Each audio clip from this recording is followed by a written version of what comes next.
Anda kembali bersama kami, pemirsa. Negara mulai ikut serta dalam pengelolaan zakat pada era Presiden B.J. Habibie, kemudian dilanjutkan dengan pembentukan Badan Amil Zakat Nasional Basnas pada era Abdurrahman Wahid. Lalu belum lama Presiden Joko Widodo menggaungkan gerakan Cinta Zakat. Lantas di tengah pandemi seperti ini, seberapa besar potensi zakat di Indonesia? Selengkapnya kami bahas dalam dialog Nusantara Siang berikut ini.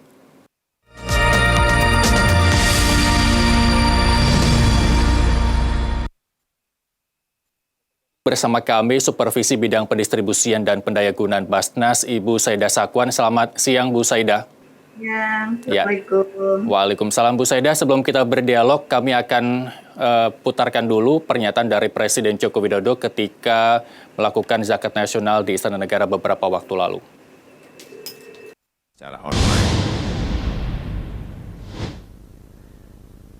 Berzakat merupakan kewajiban umat Islam untuk berbagi rezeki, untuk berbagi kebahagiaan dengan saudara-saudara kita, utamanya para mustahik.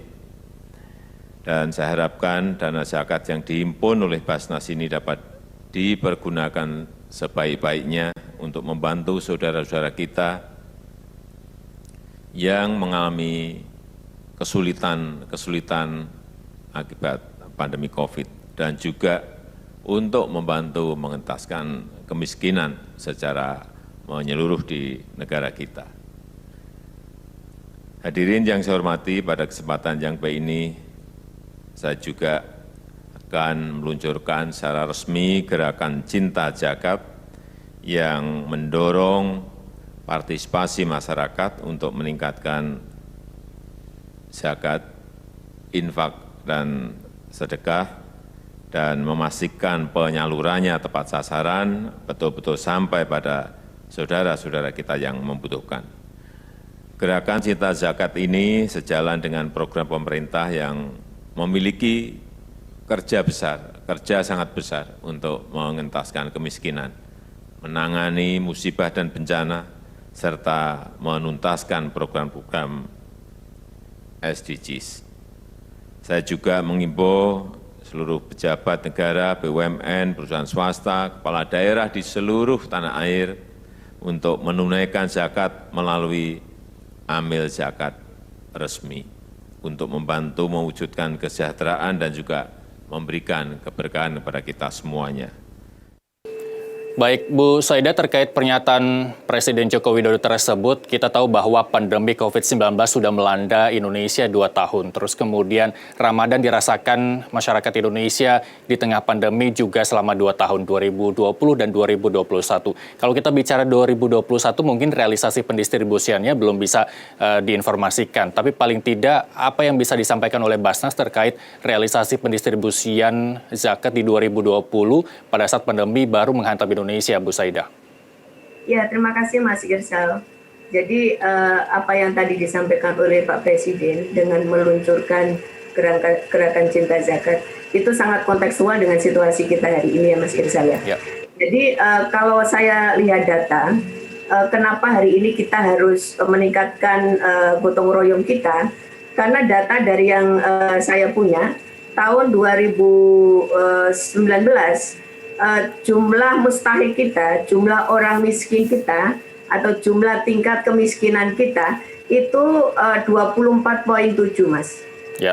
Setelah COVID 1 tahun, itu langsung naik menjadi 27,42. Artinya apa? Bahwa selama masa pandemi 1 tahun ini, ya semoga ini segera selesai ya. Betul.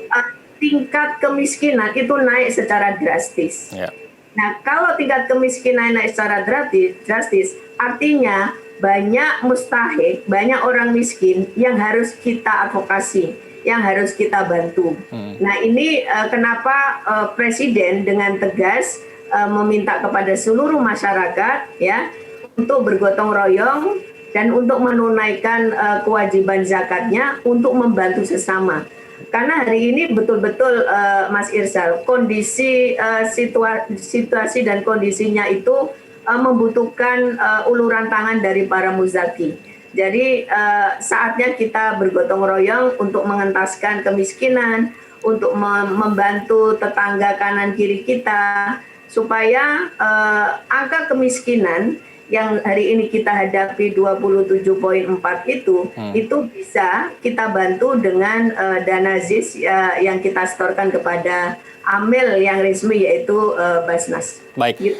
Baik, Bu Saidah, sama seperti tahun-tahun sebelumnya bahwa harapan Presiden dengan zakat ini dapat mengentaskan kemiskinan. Di luar konteks pandemi COVID-19, seberapa besar zakat bisa membantu pemerintah dalam mengentaskan kemiskinan, Bu Saidah? Ya, jadi tujuan dari didistribusikannya zakat adalah bagaimana zakat ini bisa membantu mustahik, dalam hal ini fakir miskin, untuk melakukan transformasi menjadi muzaki. Ya. Jadi istilah saya itu menggunakan strategi MOM. Apa itu? Moving out of mustahik. Jadi bagaimana intervensi zakat, dana zakat ini bisa mentransformasikan dari asalnya mustahik menjadi muzaki. Nah, caranya apa? Ada dua program distribusi dan pendayagunaan yang Basnas lakukan. Pertama adalah program-program yang bersifat konsumtif, ya. Kayak hari ini kita banyak teman-teman masyarakat Indonesia yang tidak bisa beli beras, ya, yang tidak bisa makan, yang tidak bisa pergi ke rumah sakit karena tidak punya uang. Nah, itu yang konsumtif itu juga kita bantu gitu ya melalui dana ZIS Bapak Ibu. Nah, yang kedua adalah kegiatan-kegiatan produktif. Kegiatan produktif ini lebih kepada bagaimana mendaya gunakan ZIS yang disetorkan oleh para muzaki kepada kita itu untuk mendampingi mustahik untuk satu melakukan kegiatan produktif usaha ekonomi, ya. Kami di Basnas ini ada dua program utama di rural maupun di urban.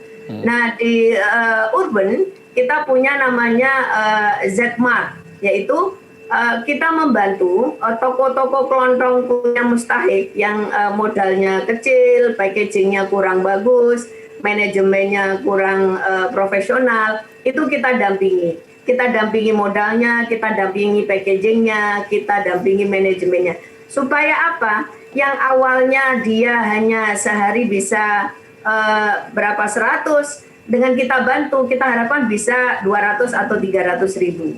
Kemudian ada namanya Z-Chicken. Ini menarik yang Z-Chicken. Z-Chicken itu seperti kaki limanya fried chicken, Mas Irsa. Jadi fried chicken yang kemudian ada kita bantu teman-teman mustahik untuk membuat outlet-outlet di daerah-daerahnya. Nah, dari Z-Chicken ini menarik. Kita mengintervensi sekitar 12-15 juta. Kita bantu permodalannya, kita bantu outletnya, ya. Kita bantu manajemennya, bagaimana supply chain-nya, ya, bahan baku, dan kemudian capacity building mereka. Dari 15 juta yang kita investasikan di outlet-outlet Z-Chicken ini, sebulan sebelum pandemi, itu mereka, para mustahik ini bersih bisa membawa pulang itu 4.300.000. Ya. Setelah pandemi, mereka bisa membawa pulang 3 jutaan. Artinya apa, Mas Irsad? Ini kalau kita tingkatkan, saya yakin yang asalnya mustahik, berapa bulan kemudian mereka bisa akan menjadi muzaki. Nah, inilah esensi dari distribusi dan pendayagunaan ZIS, Mas Irsa. Baik, melalui program yang tadi Bu Saidah sebutkan, saya yakin memang sudah terstruktur untuk membantu para mustahik begitu ya. Lalu bagaimana dengan keseimbangan antara orang yang memberikan zakat dengan zakat yang disalurkan? Karena tadi Anda sebutkan 27,4 sekian ini mustahik begitu yang harus dibantu oleh zakat begitu. Lalu bagaimana dengan perolehannya? Apakah sudah cukup untuk memenuhi ataupun jauh dari kata cukup? Ya, sangat tidak cukup. Ya, sangat tidak cukup. Dari 27,4 mustahik yang hari ini nomor induk mustahiknya ada di kami, ya, by name by address sudah ada datanya. Ya. Kita sekarang secara nasional, Mas, itu mengelola 10,2 triliun, ya. Dari potensinya itu 327 triliun. Nah, ini kan masih ada gap yang cukup lumayan lebar, ya. Bagaimana hari ini dengan gerakan Cinta Zakat, saya kira ini inisiator presiden yang sangat membantu kita, ya. presiden saja melakukan proses itu. Nah, ini mencoba untuk memaksimalisasi penghimpunan, Mas Irsal. Ya. Jadi penghimpunan ini kita maksimalisasi, termasuk sekarang ada inisiasi, kalau tidak secara publik, mungkin kita bisa menginisiasi zakat ASN, ya, TNI Polri dan BUMN. Ya. Jadi teman-teman ASN yang sudah mencapai nisab, jadi gini Mas, jadi tidak semua orang itu kita pungut zakatnya, kita ambil zakatnya. Orang-orang yang sudah dalam kategori muzaki itu adalah orang yang sudah mencapai nisab istilahnya, Ya. mencapai standar. Nah, standar nisabnya itu berapa? Yaitu kalau dihitung itu kan 85 gram emas. Nah, kalau dihitung rupiah itu kira-kira orang yang sudah bergaji 7,5 juta. Jadi kalau dia sudah bergaji 7.500.000 ya, baik itu gaji pokok maupun tunjangan ya, maupun gaji-gaji lain, mungkin bisa dapat honorarium ya, itu diakumulasi. Kalau dia sudah mencapai 7,5 juta, maka dia sudah dalam kategori muzaki. Oke. Tapi kalau yang masih golongan rendah, belum nyampe nisab, ya tidak kena. Jadi tidak kena kewajiban untuk zakat. Nah, kalau ini dimaksimalkan, Mas, ya, itu kita potensinya ASN saja dari pusat sampai daerah, itu hitungan kita bisa mungkin sekitar 36 triliun ya. Oke, itu targetnya Ibu Saidah ya? Ya. Nah, ini yang kita harapkan dengan gerakan Cinta Zakat, ada kesadaran bersama, ada kesadaran publik. Karena sebenarnya zakat ini kan mandatori toh, Mas. Iya. Jadi zakat ini bukan voluntary, zakat ini kewajiban gitu. Nah, kami dan Presiden sebagai pemerintah itu memfasilitasi umat Muslim untuk menjalankan kewajibannya. Nah, memfasilitasinya apa ya? Berbagai instrumen. Kita membuat amil di negara, dalam hari ini adalah Basnas. Kemudian ada regulasinya. Kemudian juga kita menyiapkan pelayanan-pelayanannya. Nah, termasuk kita berharap memang Presiden segera bisa menandatangani Perpres zakat ASN, TNI Polri dan BUMN. Karena ini saatnya Mas. Nah, ini saatnya karena banyak sekali teman-teman dan saudara kita yang ada di sekeliling kita itu betul-betul membutuhkan. Banyak teman-teman kita yang di PHK ya. Banyak sekali Mas. Kalau saya lihat itu sampai akhirnya kita juga memberikan kayak mereka diusir dari kontrakan karena nggak bisa membayar. Kemudian mereka juga nggak punya akses, tidak bisa lagi membayar iuran BPJS kesehatan. Nah, ini fakta yang kita lihat. Kemarin kita juga termasuk adalah kayak kemarin kami itu koordinasi dengan asosiasi warteg, Mas. Ya. Jadi warteg-warteg juga banyak yang tutup, tidak bisa beroperasi karena apa? Karena memang daya beli masyarakat yang turun ya. Nah, itu juga banyak sekali menimbulkan angka kemiskinan, meningkatkan angka kemiskinan. Baik, Bu Saidah, saya potong terkait dengan mustahik yang akan diberikan zakat begitu ya, sebagai bahan edukasi juga kepada masyarakat. Sebenarnya apa yang menjadi kaidah atau pedoman, terus kemudian golongan Basnas untuk mendistribusikan zakat menepis dugaan adanya salah menyalurkan zakat ke orang yang tidak membutuhkan begitu, Bu Saidah. Tapi jangan dijawab dulu, Bu Saidah, karena kita harus break sejenak. Pemirsa Nusantara Siang akan segera kembali sesaat lagi.